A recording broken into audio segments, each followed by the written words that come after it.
വേറെ ഒരുപാട് സ്ഥലം നോക്കി എല്ലായിടത്തും വെയിലുമാണ്, എല്ലായിടത്തും ആൾക്കാരുമാണ്. അപ്പം ഈ ഒരു സ്പേസ് അവിടെ ആൾക്കാരുണ്ട്, എന്നാലും ഈ ഒരു സ്പേസ് വളരെ ക്വയറ്റാണ്. സോ എനിവേ എല്ലാവരും സ്റ്റോറീസ് കണ്ട പോലെ ഞാൻ ഈ വണ്ടി എടുത്തിട്ട് ഒരു 230 കാണുന്നുണ്ടെന്ന് വിചാരിക്കുന്നു. 232.9 കിടക്കട്ടെ kilometres done on this vehicle. ഇന്നാണ് ഞാൻ ഓടിച്ചത്. ഇന്ന് ഡേറ്റ് എന്താ? 8 ഒക്ടോബർ 2023. വണ്ടി വരുന്നത് മൊത്തം ഫൈബർ ഡിസൈനാണ്. അതുകൊണ്ട് തന്നെ തീരെ വെയിറ്റ് ഇല്ല. 153 ആണ് വെയിറ്റ് വരുന്നത്. കയറി ഇരിക്കാനും വലിയ സീനില്ല. 783 ഹൈറ്റ് വരുന്നത്. അപ്പം ആർക്ക് വേണമെങ്കിൽ കയറി ഇരുന്ന് വണ്ടി ഓടിക്കാം. ഹൈറ്റ് ഇല്ലാത്ത ആൾക്കാർക്ക് ഒരു വിഷയമല്ല അത്. പിന്നെ സീറ്റൊക്കെ കുറച്ച് വൈഡാണ്. ഈ ഭാഗത്തോട്ട് കുറച്ച് നേരമാണ്. അതുകൊണ്ട് തന്നെ കാലൊക്കെ നല്ല വൃത്തിയിൽ താഴെ വെക്കാനും പറ്റും.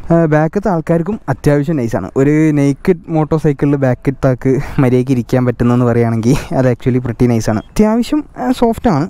ഹാർഡായിട്ടുള്ള സീറ്റ്സ് ഒന്നുമല്ല. പിന്നെ ലൈറ്റ്സ് ഒക്കെ ഓൾ LED ആണ്. ആദ്യത്തെ പ്രശ്നം LED ഹെഡ്ലൈറ്റ്സ് കുറച്ചുകൂടെ വിസിബിലിറ്റി ആവായിരുന്നു. പക്ഷേ ബെറ്റർ ദാൻ നമ്മളെ എക്സ്പൾസിൻ്റെ ഹെഡ്ലൈറ്റ്. അതാണ് എനിക്ക് പറയാനുള്ളത്. റൈറ്റ് ഇട്ട് കഴിഞ്ഞാൽ നല്ലപോലെ കാണും, അല്ലെങ്കിൽ ചെറിയ മയത്തിലൊക്കെ കാണുള്ളൂ. പിന്നെ USD ഫോക്സ് ആണ് വരുന്നത്. Golden fox actually pretty good with grey കളറാണ്. ഗ്രേ കളർ ഈ ഒരു ഭാഗത്ത് റെഡ് ഇല്ലേ, അവിടെ ഒരു മാറ്റ് ഗ്രേ ഫിനിഷ് വരുന്നൊരു മോഡലുണ്ട്. അതും ഈ ഗോൾഡൻ USD ഫോക്സും വരുമ്പം വേറെ ലെവലിൽ ലുക്കാണ്. അയ്യോ നായ കടിക്കും. മെയിൻലി 3 കളറുണ്ട്. ഒന്ന് ഈ സ്പോട്ട് റെഡ്, നമ്മളെ സ്ട്രെല്ലിൻ്റെ മെയിൻ കളർ. പിന്നെ ഞാൻ പറഞ്ഞ നേരത്തെ ഗ്രേയും, പിന്നെ ഒരു മാറ്റ് എന്നാലും ഒരു അല്പം തിളങ്ങുന്ന ബ്ലൂ. ആക്ച്വലി 3 കളർ നൈസാണ് ഈ വണ്ടിയിൽ. കാരണം ഒന്നാമത് ഒതുങ്ങിയ വണ്ടിയാണ്. പക്ഷേ അത്രയ്ക്ക് ഷോർട്ടാണെന്ന് ചോദിച്ചാൽ അത്രയ്ക്ക് ഷോർട്ടും അല്ല, അത്രയ്ക്ക് വലുതാണെന്ന് അത്രയ്ക്ക് വലുതുമല്ല. പിന്നെ ഡുവൽ ഡിസ്ക് വരുന്നുണ്ട്. Obviously 300 cc വെഹിക്കിളാണ്. 24 പവർ വരുന്നുണ്ട്. പിന്നെ 25 ആണ് ടോർക്ക് വരുന്നത്. സോ അത് പ്രിറ്റി ഗുഡ് ഫിഗേഴ്സ് ആണ്. ഒന്നാമത് വെയിറ്റും കുറവാണ്. അതുകൊണ്ട് തന്നെ ആ ഒരു power is more than enough. കാരണം നല്ല പുള്ളാണ്. കാണുമ്പം ഒരു 200 cc എന്നൊക്കെ പറഞ്ഞ് പുച്ഛിക്കെങ്കിലും വണ്ടിയുടെ പവർ വളരെ മാസീവാണ്. പിന്നെ ഒരു സ്വീറ്റ് എക്സോസ്റ്റ് ആണ്. അത് ഞാൻ ലാസ്റ്റ് കാണിച്ചു തരാം. നമ്മൾ LED-ലായിരുന്നു നിർത്തിയല്ലേ. ഇൻഡിക്കേറ്റേഴ്സ് വലിയ സീനില്ല.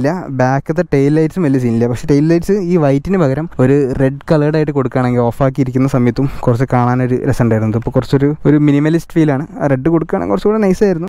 അതെൻ്റെ തോട്ടാണ് കേട്ടോ. പിന്നെ ഈ ടെയിലൊന്നും വലിയ സീനില്ല. എന്താ പറയുക, അച്ചച്ചന്മാരെ വണ്ടി അങ്ങനത്തെ ഫീലൊന്നുമില്ല. പ്രിറ്റി നൈസാണ്. പിന്നെ ഡുവൽ ABS വരുന്നുണ്ട്. ഡിസ്ക് 270 ഫ്രണ്ടിൽ, 220 ബാക്കിലും, 220 240. ഹൈനസിന് കൊടുത്ത ട്രാക്ഷൻ കൺട്രോളും സ്ലിപ്പർ ക്ലച്ചും എല്ലാ സാധനവും ഇതിനും കൊടുത്തിട്ടുണ്ട്. അതിലോട്ട് വരുന്നതിന് മുമ്പ് വേറെ ഒന്നും പറയാണ്ടോ? വേറൊന്നും പറയാനില്ല. സീറ്റ് പറഞ്ഞു, മറ്റേ പറഞ്ഞു, എഞ്ചിൻ പറഞ്ഞു, ആവശ്യമുള്ള ചെറിയ കാര്യങ്ങളൊക്കെ പറഞ്ഞല്ലേ. അധികം ആരും കാണാതെ പോകുന്നൊരു സാധനമാണിത്. ഇവിടെ ഒരു കാണുന്നുണ്ടോ? ഇവിടെ ഒരു C ടൈപ്പ് ചാർജർ കൊടുത്തിട്ടുണ്ട്. USB അല്ല, C2C ആ മോഡാണ്. C ടൈപ്പ് ചാർജർ കൊടുത്ത്.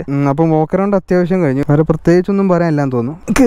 കയറിയിരിക്കുമ്പം എനിക്ക് ആക്ച്വലി പ്ലാൻ ഫുഡാണ്. ഞാൻ 5.8 വരുന്നത് ഹൈറ്റ്. അപ്പം എനിക്ക് പക്ക പ്ലാൻ ഫുഡാണ്. ഇരിക്കുന്ന സമയത്ത് സീറ്റ് ബാക്കിലോട്ട് നല്ല വൈഡാണ്. മുന്നിൽ ഞാൻ പറഞ്ഞ മാതിരി ഇവിടെ നാരോ ആയിട്ടാണ് വരുന്നത്. അതുകൊണ്ട് തന്നെ കാല് നിരക്കി വെക്കാനും പറ്റും. പിന്നെ നമുക്ക് വണ്ടി ഹഗ് ചെയ്തിരിക്കാനും പറ്റും. 6 ഹൈറ്റുള്ള ആൾക്കാർക്ക് ചിലപ്പം ഇരിക്കാൻ ഇച്ചിരി ബുദ്ധിമുട്ടായിരിക്കും. എന്തായാലും വണ്ടിയിലൊന്ന് ഇരുന്ന് നോക്കുക, എന്നിട്ട് വണ്ടി എടുക്കുക. ഇതാണ് നമ്മൾ സിറ്റിംഗ് വരിക. നമ്മൾ ആക്ച്വലി ഫുൾ ലീനല്ല, എന്നാലും ഒരു ഓക്കെ ലീൻഡാണ്. അത്ര ബോഡി പെയിൻ ഇഷ്യൂസ് ഒന്നും വരില്ല. അപ്പോൾ എന്തായാലും നമ്മൾ സ്വിച്ചസിലോട്ട് എടുക്കാം. സ്വിച്ചസ് നമ്മളെ ഹൈ ബീം പാസും ഒക്കെ ഇവിടെ തന്നെ വരുന്നത്. പിന്നെ ഇൻസ്ട്രുമെന്റ് ക്ലസ്റ്ററും പിന്നെ നമ്മളെ ബ്ലൂടൂത്ത് നാവിഗേഷൻ സിസ്റ്റമാണ് ഇത് വരുന്നത്. ഫോൺ മേലെ വരും, ഇൻഡിക്കേറ്റേഴ്സ് താഴെ വരും. അതാണ് എല്ലാവർക്കും കൺഫ്യൂഷൻ വരിക ഫസ്റ്റ് ഈ വണ്ടി വാങ്ങുമ്പോൾ. എല്ലാവരും ചോദിക്കുന്നുണ്ട് ഇത് കുറച്ച് പണിയാണല്ലോ വന്നത്. പക്ഷേ അങ്ങനത്തെ സീനൊന്നുമില്ല. കുറച്ച് ഒരു 2 ദിവസം കണ്ടിന്യൂസ് ഓടിച്ച് യൂസ്ഡ് ആയി കഴിഞ്ഞാൽ പിന്നെ നമുക്ക് നോർമൽ വണ്ടിയിൽ ഇരിക്കുമ്പോൾ അത് കൺഫ്യൂഷനായി തോന്നും. കാരണം സാധാ വണ്ടിയിലോട്ട് പോകുമ്പോൾ പിന്നെ നമ്മൾ ഇവിടെ പിടിച്ചമർത്തും. അതായത് ഇൻഡിക്കേറ്ററിൻ്റെ സ്ഥലത്ത് ഹോണായിട്ട് അമർത്തും. അത് ആക്ച്വലി യൂസ്ഡ് ആയാൽ റെഡി ആവുന്ന പ്രശ്നമുള്ളൂ. നല്ല ചൂടെടുക്കുന്നുണ്ട്. ഞാൻ ജാക്കറ്റൊക്കെ ഇട്ട് ഒന്നുമില്ല, ചുമ്മാ ഷോ ആണ്. പിന്നെ ഇവിടെ കിൽ സ്വിച്ച്,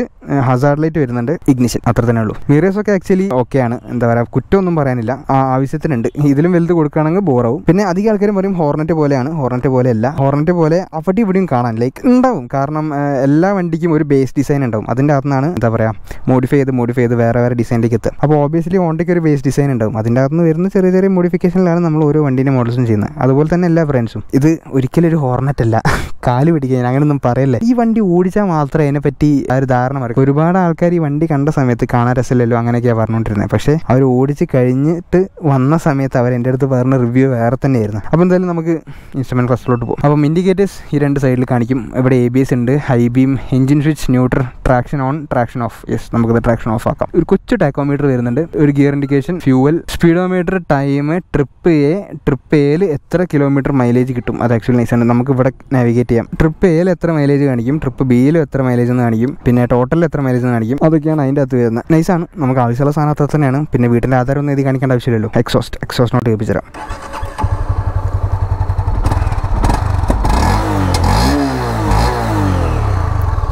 വളരെ ക്യൂട്ട് ഒരു പ്രീമിയം സൗണ്ടാണ് വണ്ടിക്ക്. എനിവേ എന്തായാലും ബാക്കി ഞാൻ ഓടിച്ചിട്ട് പറയാം. നമ്മൾ 300R വരുന്നത് കുറച്ചുകൂടെ മുന്നോട്ടേക്കാണ് ഹാൻഡിൽ ബാർ പോകുന്നത്. ഇത് കുറച്ചും കൂടെ നമ്മളെ ചെസ്റ്റിനോട് ക്ലോസ് ആയിട്ടാണ്, ചെറിയ ഹാൻഡിൽ ബാറും കൂടിയാണ്. അതുകൊണ്ട് വണ്ടി ഫ്ലിക്ക് ചെയ്ത് കളിക്കാൻ അടിപൊളിയാണ്, ഒരു രക്ഷയില്ല. പിന്നെ കോർണർ ചെയ്യാനും മരുന്ന് സാധനമാണ്. വണ്ടി സ്റ്റാർട്ടാക്കുകയാണല്ലോ. ഈ ഫോൾസ് ന്യൂട്രൽ വീണ് സീനൊന്നും ഇതിൻ്റെ അകത്ത് ഉണ്ടായിട്ടില്ല. വേറെ ആർക്കും ഉണ്ടായിട്ടുണ്ടെങ്കിൽ അത് കമൻറ്റ് ഇടാം. കാലൊക്കെ വെക്കുന്നത് സ്പോട്ടി ആയിട്ടാണ്. അതുകൊണ്ട് തന്നെ ഒരു ഇച്ചിരി ലോങ് ഒക്കെ ഓടിക്കുമ്പോൾ ഒന്ന് ബാക്കോട്ട് കയറിയിരിക്കുക, എന്നിട്ട് കൈ ഒന്ന് ഇങ്ങനെ റിലാക്സ്ഡ് ആയി വെക്കുക. അതാണ് ഇതിൻ്റെ എക്സാക്റ്റ് കംഫർട്ട് പൊസിഷൻ. ഈ ഒരു പൊസിഷനിൽ നമുക്ക് ആക്ച്വലി 250 കിലോമീറ്റേഴ്സ് സുഖമായിട്ട് ഓടിക്കാം. നമുക്ക് ഒരു സീനും ഇല്ല.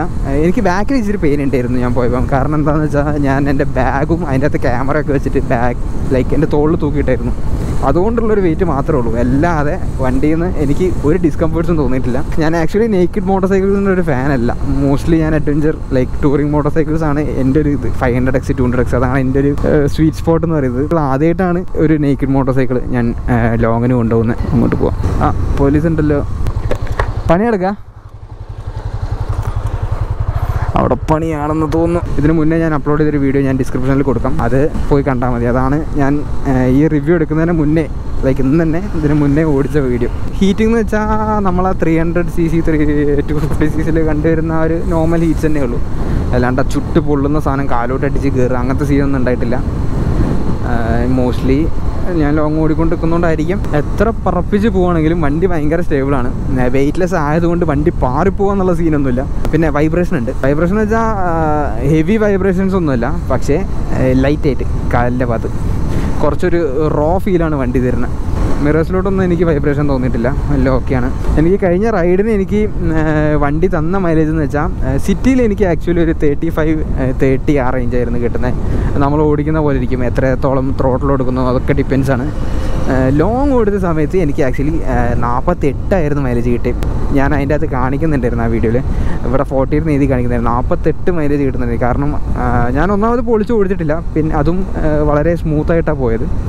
അതുകൊണ്ട് തന്നെ ഒരു 48 മൈലേജിൻ്റെ അടുത്ത് കിട്ടിയിട്ടുണ്ട്. ഒരു 300cc ഇത്രയും പവറും അത്യാവശ്യം നല്ല ഫണ്ണുമാണ് ഓടിക്കാൻ, നമുക്ക് മടുക്കൂല ഓടിക്കുന്ന സമയത്ത്. അപ്പോൾ ഒരു 48 ധാരാളമാണ്. എനിക്ക് വണ്ടി ഒന്ന് വലിച്ചെടുക്കണം എന്നൊക്കെ ഉണ്ട്, പക്ഷേ എനിക്ക് പേടി. ഇവിടെ നിന്ന് എപ്പോഴാണ് ഈ റൂട്ടിൽ നിന്നൊക്കെ ആൾക്കാർ കയറി വരിക അറിയില്ല. പിന്നെ ആക്ച്വലി ഇത് DLX Pro വേർഷനാണ്. DLX Pro വേർഷനാണ് നമുക്ക് ഈ ബ്ലൂടൂത്തിൻ്റെ പരിപാടികളൊക്കെ ഉള്ളത്. നമുക്ക് എന്താ പറയുക, കോൾ അറ്റൻഡ് ചെയ്യാം. ഹോണ്ടയുടെ തന്നെ ഫോണിൻ്റെ അകത്തൊരു ആപ്പ് വരുന്നുണ്ട്. അപ്പം ആ ആപ്പ് നമുക്ക് യൂസ് ചെയ്തിട്ട് നമുക്ക് ഫോണിലൊരു മെസ്സേജ് സെറ്റ് ചെയ്യാം. അതായത് ഇപ്പോൾ ആരെയും കോൾ വിളിക്കാം, നമുക്ക് ലൈക്ക് കോൾ യു ബാക്ക് എന്നൊക്കെ പറഞ്ഞ് മെസ്സേജ് സെറ്റ് ചെയ്തിട്ട് നമുക്ക് ഇതിൻ്റെ അകത്ത് തന്നെ അത് സെൻഡ് ചെയ്യാം. പിന്നെ മ്യൂസിക് കൺട്രോൾ ചെയ്യാം. അങ്ങനെ കുറേ സംഭവങ്ങളൊക്കെ ഉണ്ട്. അതൊക്കെ actually high end motor cycle വരുന്ന സംഭവങ്ങളാണ്. അപ്പം അതൊക്കെ ഇതിൽ കിട്ടുമെന്ന് പറഞ്ഞാൽ നൈസാണ്. പിന്നെ ആദ്യം 300F ഇറങ്ങിയത് 279 ആയിരുന്നു ഓൺ റോഡ് പ്രൈസ്. ഇപ്പോൾ റേറ്റ് അങ്ങോട്ട് വിട്ടാലോ,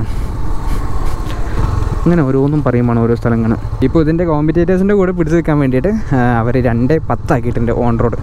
279 210 ചെറിയ വ്യത്യാസമൊന്നുമല്ല, അതിമാരകമായ വ്യത്യാസമാണ്. അതൊരു 300cc motor cycle. Trust me, ഇതൊന്ന് ടെസ്റ്റ് റൈഡ് എടുത്ത് നോക്കണം. വണ്ടി ടെസ്റ്റ് റൈഡ് എടുക്കുക, ഓടിക്കുക, എന്നിട്ട് എക്സ്പീരിയൻസ് ചെയ്തതിന് ശേഷം മാത്രം വണ്ടീനെ പറ്റിയൊരു റിവ്യൂ നിങ്ങൾ ഒന്നെങ്കിൽ കമൻറ്റ് ഇടുക, അല്ലെങ്കിൽ നിങ്ങൾ എനിക്ക് DM ചെയ്യുക. ഞാൻ ഇവിടെ അധികം വരാറില്ല കേട്ടോ, പക്ഷേ ഇവിടെ കാറൊക്കെ അധികം വീഡിയോ ഷൂട്ടൊക്കെ ചെയ്യുന്ന സ്ഥലം അത്. ഞാൻ പറയാനുള്ളതെല്ലാം വണ്ടീനെ പറ്റി പറഞ്ഞിട്ടുണ്ട്. ഡിസ്ക്രിപ്ഷനിൽ നമ്മളെ റൈഡിൻ്റെ വീഡിയോ ഉണ്ട്. എന്തായാലും ജസ്റ്റ് ഒന്ന് പോയി കണ്ടു നോക്കുക.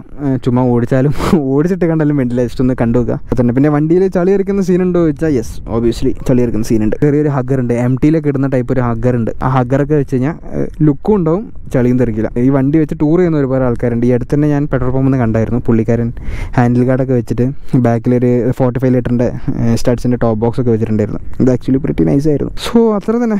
ഗിയറിംഗ് ഒക്കെ സ്മൂത്താണ്, ഒക്കെ പെർഫെക്റ്റ് ആണ്. നമുക്ക് നേരത്തെ പറഞ്ഞ പോലെ സ്ലിപ്പർ ക്ലച്ചൊക്കെ വരുന്നുണ്ട്. കൈയിന് ടയർഡ്നെസ്സോ അങ്ങനെ ഒരു സീനും ഇല്ല. This is perfectly natural review.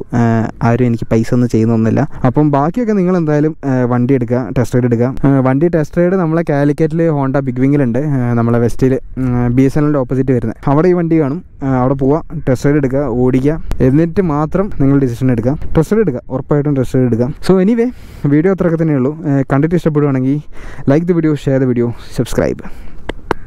നല്ല വെയിലുണ്ട്, വീട്ടിലോട്ട് പോട്ടെ, ഒന്ന് ഉറങ്ങണം, കാലൊക്കെ വേദന എടുക്കണം.